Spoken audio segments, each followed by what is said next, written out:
Good afternoon, everybody. Well, almost afternoon. Thank you so much for coming out today for this press conference alongside County Executive Anthony Picenti.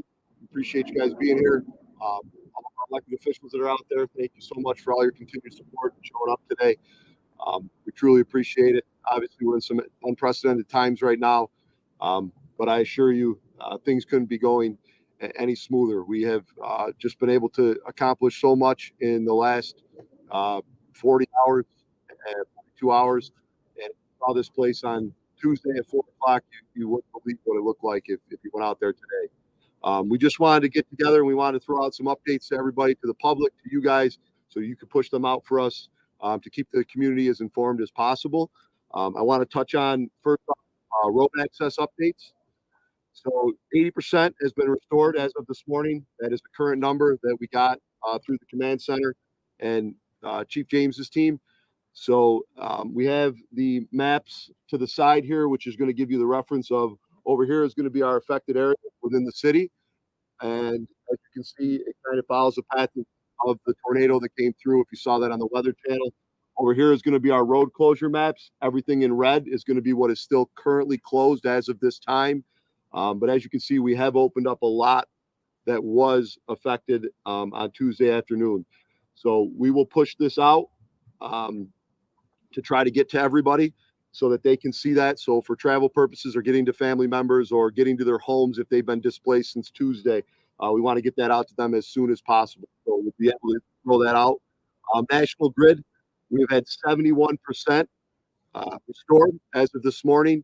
That is a true and accurate number up to this point right now. We have a QR code that people are going to be able to scan, and it's going to give them the most accurate locations of power outages that are still there in the city of Rome. National Grid and all the other agencies that have come in to restore our power have done an incredible job. They continue to work right up until it's dark out, and they're going to keep that up over the next couple of days to hopefully make that 71% a full 100% restored. We just want to talk about, we've had so many people reach out as far as donating and volunteering. We had set up the email account through the city of Rome for people to send in their contact information so that we can utilize them for volunteers. I think at this point we've had over 300 people that have sent in to volunteer their time, services, and or money. We had set up an account through the Community Foundation Fund, and that money is going to go to our victims that were affected. We have a meeting this afternoon to see how we're going to disperse that and what the application process is going to be. The outpouring of support that we have gotten, not only within the city of Rome, but throughout this whole region, is incredible. And it's really going to help everybody to bounce back. But we'll have more information on that going forward once we figure out how that's going to be distributed. But if anybody does want to donate to that account, it's going right to the victims. It's going to be at the OneidaCountyGov.net website. Go right on there. There'll be a link to donate to the Community Foundation who is taking those funds. The city of Rome, as of this morning, we set up some funding for a small business relief account, and the county executive has generously contributed to that account. We should have a good amount of money that we're going to be able to help out small businesses that have been affected and need money to, whether it's to clean up their businesses or get things that they need to get operational again to get out there. We're going to try to make that happen as quickly as possible so we can help the ones that are affected immediately right now to help them get back up and running, because a lot of those do provide services to our community that we need. So we're going to get that up and running hopefully by this afternoon. They're working on a website right now that you're going to be able to go to get the process rolling on that.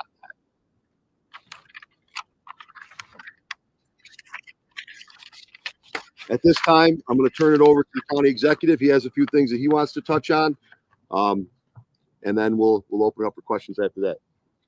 I want to thank the mayor for his leadership and working jointly. We've been, as I said yesterday, tied at the hip, and his leadership has been outstanding. I want to thank the elected officials that are with us, particularly the chairman of the board, who had allowed us to move a significant amount of money to help in this effort.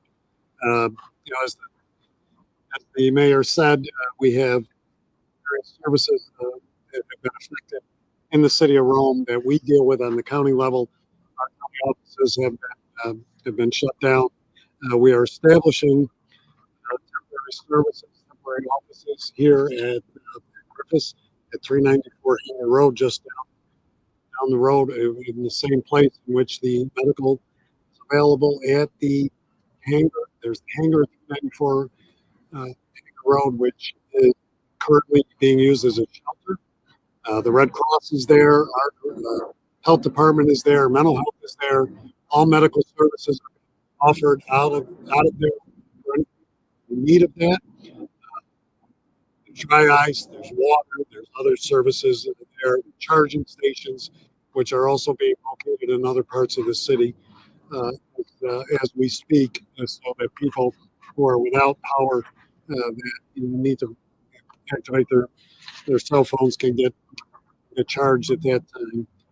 We're also expanding some of our services in South Rome, which, as the mayor talked about yesterday, we talked in the hardest hit area, and you can see those roads are still closed, and those houses are pretty devastated.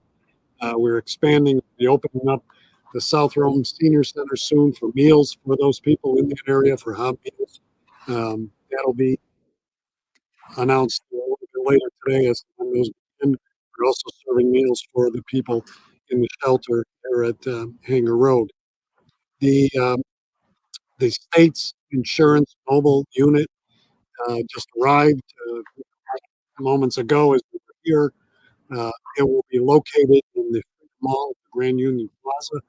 That unit is established by the state of New York. It helps residents affected by the storm to fill out the required insurance paperwork that they have. It really is a great unit.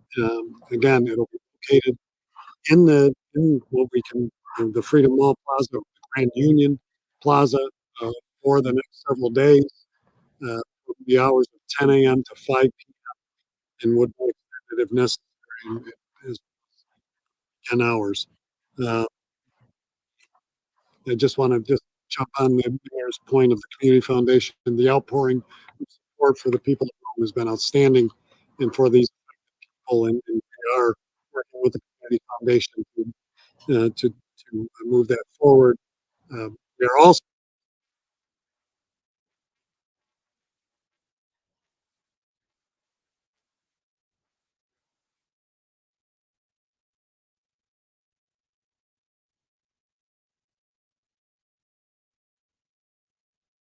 people, being able, that's where our offices were located. That's where, people are familiar with.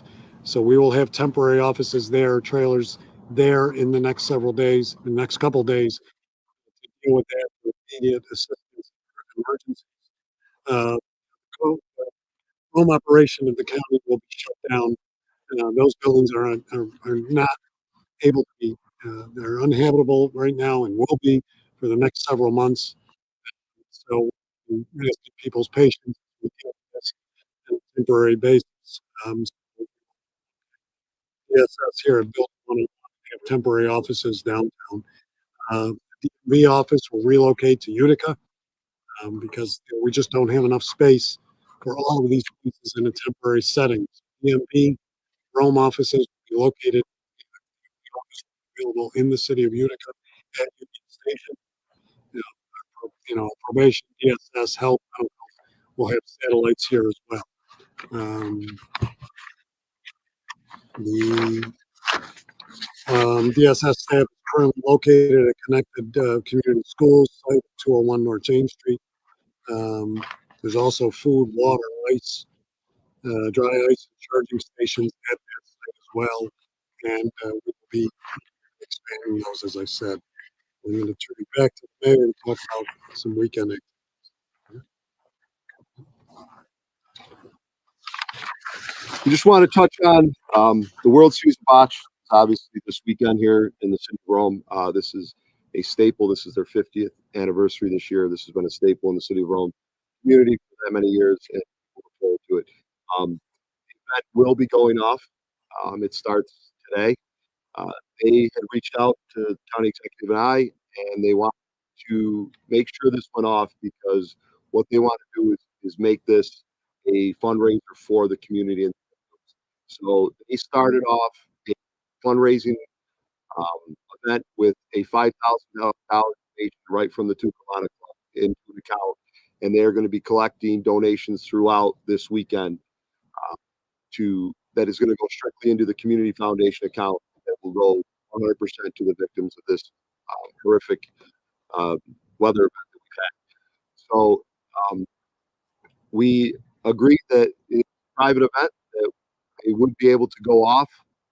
They have taken every step necessary as far as private security. They know that we are here to support them in emergencies, but at the base of it, our top priority is what's going on right now in the city with this tornado, and they totally understand that, and they're going to take things very seriously on their end. That they need to keep things under control over there in house, and they have done everything necessary to do that. So they will be going off this weekend for the World Series of Bocce, and maybe that might bring a little bit of upbeat to the community to know that this is still going to go off.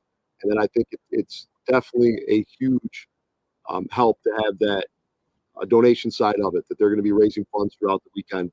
That's all going to go 100% to these victims. Honor America Days, obviously another huge event here in the community in the summer that is scheduled. As you can see, the parade route was severely damaged. We met with the Rome Chamber of Commerce this morning, who is the one that heads that event, and they shared the same as the county executive and I, is that we are not going to cancel that event, but we are going to push it back. We're currently working on a date, but it will be rescheduled. It will be sometime this summer, but as far as right now goes, it will not be next weekend. We just know that it's not going to be safe to have people on that parade route, and to put everything together. We just wouldn't be able to. Yeah, we just wouldn't be able to do it. We wouldn't be able to get the services to do it right now with everything else going on. They were in complete agreement with that, and we will have some more updates on that of when we can have that again as we're working with the vendors and everything that put that on. So those are just two updates that we wanted to give on those two events coming up in the near future here in the community, because we know that is a thought in everybody's mind of what's going to go on with these two great events within our everybody looks forward to. And wanted to just kick to the wayside and cancel both, and as everybody looks forward to these all year long. So we will make them happen. We will rise to the top. So please keep the faith, and we're going to talk a little bit about the place. That curfew is going to be for the affected areas. As you can tell, that is something that is ever evolving in this process. As we get things cleaned up, we get power back on.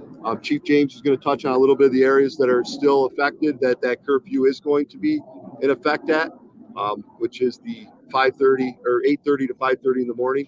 So I'm going to let Chief James speak on that a little bit, and then we'll be able to take some questions. Okay.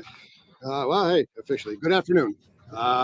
Real quick, as far as the curfew goes, as long as the county is in a state of emergency, we will have the curfew in effect in the city of Rome. And again, it is only for the affected areas. The affected areas are indicated here on our maps, road closures. That will be kind of a ever evolving area of coverage. As we update these areas, road closure updates, stuff like that, that will our curfew areas. This will be in effect again as long as the emergency is with the county.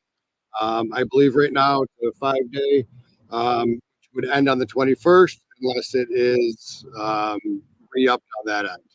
So as far as the information on the maps, these will be pushed out on the city website, the county website. So please make sure that we are checking these sites to make sure that we are in compliance. We are asking the community to be as informed on these as you can. It will help us deal with any issues going forward with that. I can tell you right now that the community response to this event has been outstanding. I know that the mayor and the county executive talked about that. Being an incident commander, we're kind of talking to the boots on the ground, and the positive response of even just handing Gatorades out, handing waters out. Hey, do you need anything? I was at the station this morning, and a young girl and her father came in and dropped off a little bit of food. And they were like, where can we get to the National Grid people? Where can we get to the DPW people? We want to get out there and help them out. So I can tell you that the positive response to this is a testament to the citizens of Rome, New York. So we appreciate their response to this and their continued cooperation. So with that, I'll turn it back over. Thank you, Chief. I just want one last thing. I know I share the sentiment with the county executive. We want to thank everybody from our local, state, federal officials, all of their departments that have lended a hand and reached out. We also want to speak to the people on the ground. You guys are the bloodline right now. You guys are the ones that are out there making this happen, and we truly appreciate that. The community appreciates that, and we know you're tired, but they're going to keep plugging. I know they are, and we appreciate what you guys have done, and thank you so much and to the community. Like the chief just talked about, the outpouring not only from the Rome community, but every place. I mean, we're getting calls from all over the region, just wanting to do something, whether it's donate money, food, anything that they can do. Businesses are reaching out and saying, whatever you guys need, just call us. So we appreciate all that. The city of Rome appreciates that. I know Oneida County appreciates that. So at this point, we'll open it up for any questions that are out there. 44 hours later since the storm hit, where were you then compared to where I am today with the sun out? How much progress has been made? It's been remarkable to see this change. It truly is. And to be truthfully honest, when I walked out Tuesday afternoon after the storm had hit, I would have thought it would have been weeks to get everything cleaned up. And what these men and women have accomplished in 44 hours is absolutely nothing short of a miracle. It truly is amazing. And it's hard to even put it into words. It's really, you drive around now. County executive and I walked around about 7 o'clock Tuesday night. There was parts we couldn't even walk, not let alone drive. I mean, we parked where we could and we walked as far as we could. And now you're driving them like it's a Sunday and you're just out for a stroll. They have it cleaned up so well. And so it truly is amazing. And I think within the next couple of days, you guys are going to be amazed at what these men and women are able to accomplish. So when it comes to those men and women, how many agencies come in from outside of Rome? We have DPW from municipalities, a couple, towns over. Oh, absolutely. We've had everybody reach out that they've come here. We direct everybody down to our DPW and they coordinate with them down there. I don't have an exact number. As far as the exact it's Utica, we've had everybody that's reached out. If you looked around, you'll probably see trucks from all over the place that are here and hauling things for us, or they brought their skid steers, their chainsaws, their employees. It's been incredible. And they work well into the dark and very early in the morning, working very little sleep as all of our first responders, but doing a phenomenal job. I'm sorry. Well, they go right till dark, and I know that they get back to the DPW at 5 a.m. So you're talking a few hours of sleep, and they're kicking off and going right back at it. So.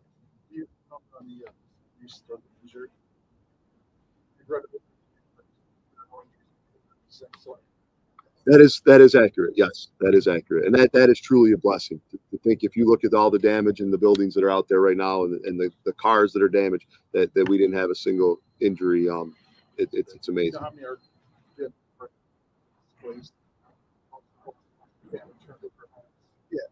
So as of kind of right now, we have about 31 right now in the facilities here at Hanger Road.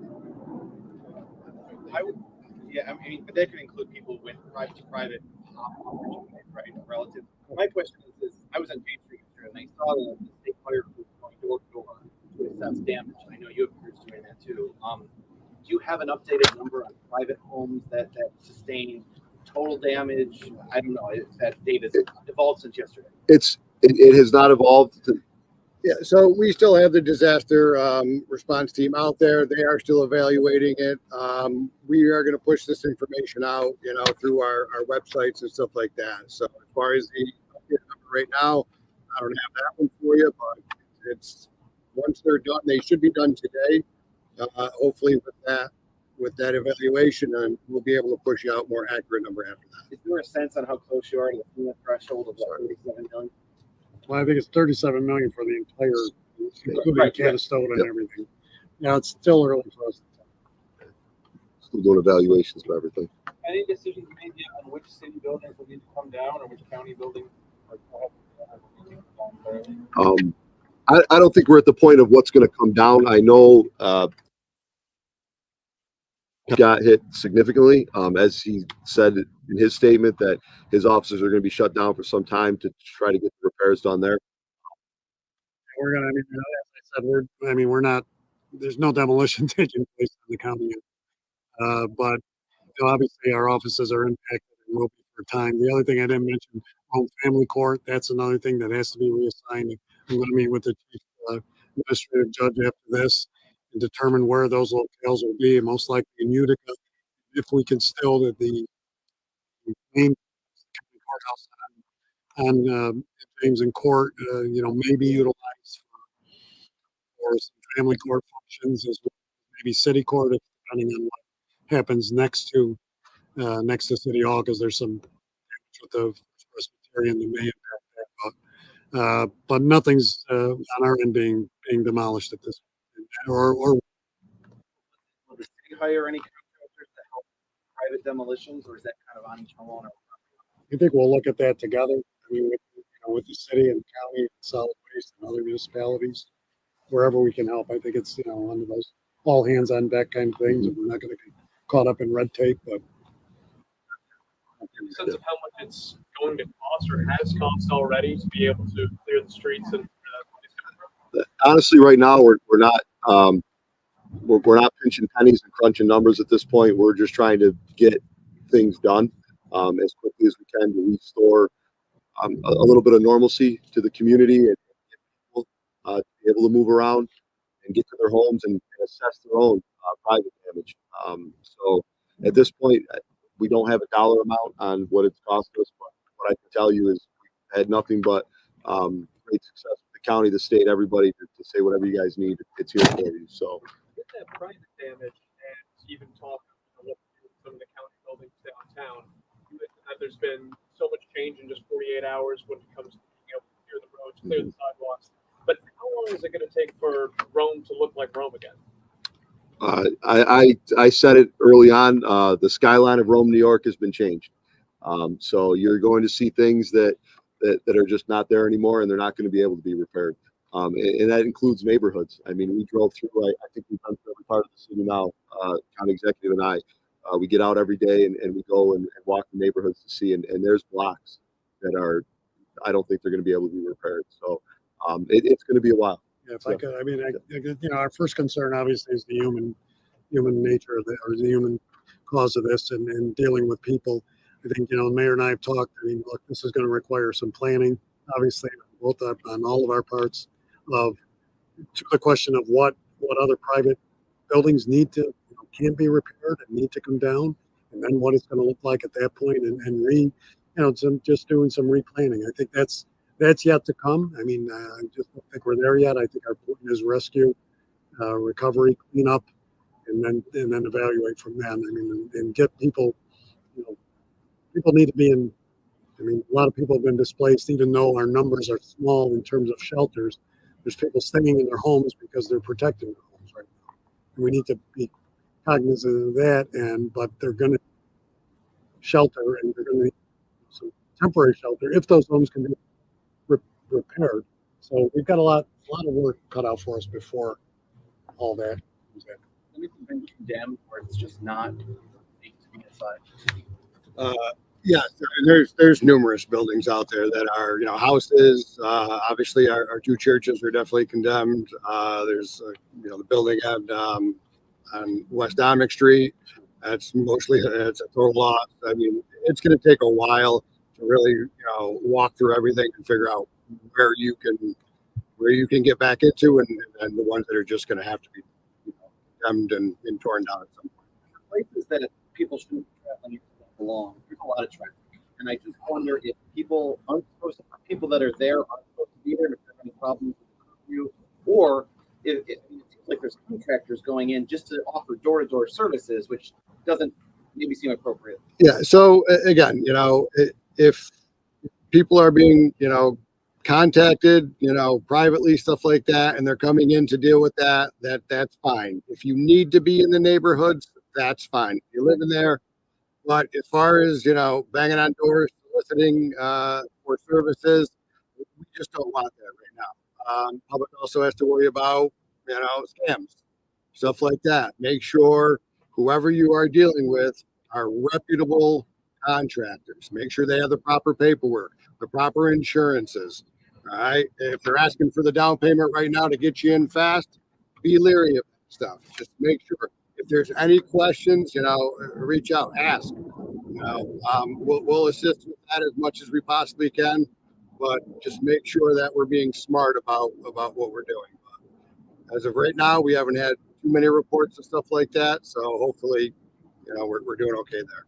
Anything to do with price gouging or anything like that? Not that I know of at this point. Unfortunately, in any tragedy, you're going to have people that are going to try to take advantage, and we just want people to be cognizant of that and understand that. So hopefully they will be, and they'll reach out to the proper resources to get answers. And so as far as looting goes, it really hasn't been much of an issue.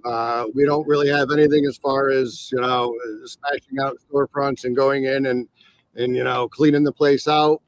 What we are kind of running into some issues with are trappers, just kind of going onto private property, going onto places that they're really not invited onto, and taking, the metal, the scrap, stuff like that.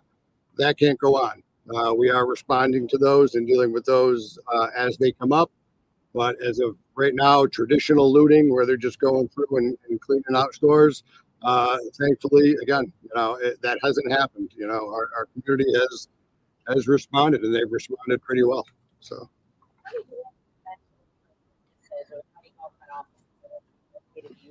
I don't know if that was like an exhaustion, but also, like, what does that mean?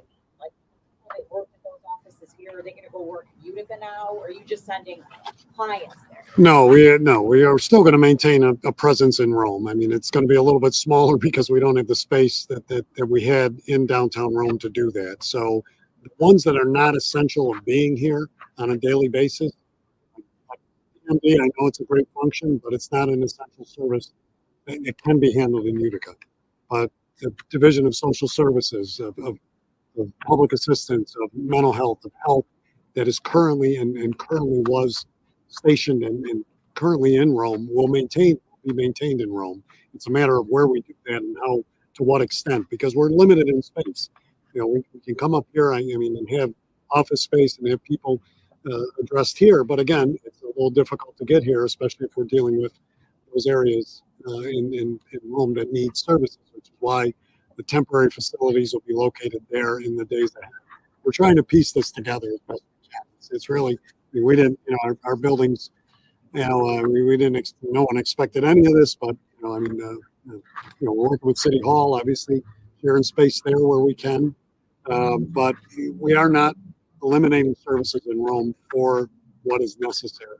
It comes down to that keyword essential in emergency services, and those will remain in Rome. It's a matter of space.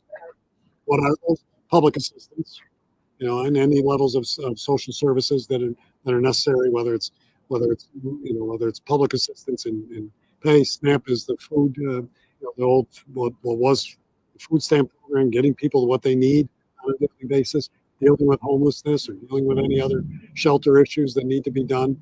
Mental health services, public health services. Obviously, we're established at the shelter for those services now with nurses, with other care, healthcare, and other services in that regard.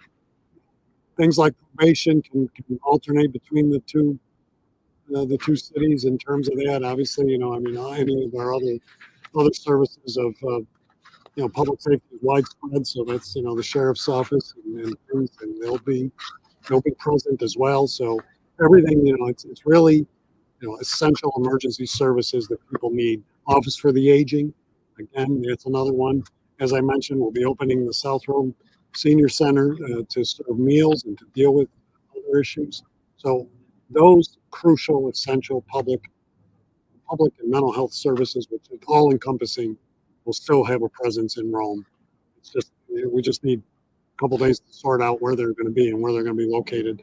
The ideal situation is those trailers would still be located somewhere on our property or near City Hall, so the accessibility is there.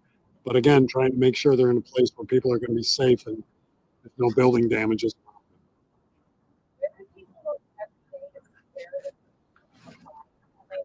I think, I'll let the chief talk to that, but all of our websites on a daily basis. Yes, we're going to be updating our road closure map, our affected area map, as often as we possibly can. So again, we're going to be pushing that out, our various websites, social media as much as possible, city, the county, and through our police department Facebook as well. So again, if we can, monitor those as much as we can on our own, we'll do our best to put out as much, kind of upfront information as possible when we get it. But it's just monitor that, and you should have the most up-to-date information. What's the city doing to help affected senior citizens or that are disabled? And on top of that, help those who have a hard time accessing their medication? So, that's an ongoing daily, a daily issue for us, a daily purpose that we have in county government. And that's why I said what we're doing at the shelter right now has availability for medical issues, the ability with working through our nursing staff, with the hospital, with our public health department to give people the medicine they need. If that has been a problem, that has been an issue, and currently is being done there. That's why we need to establish a presence.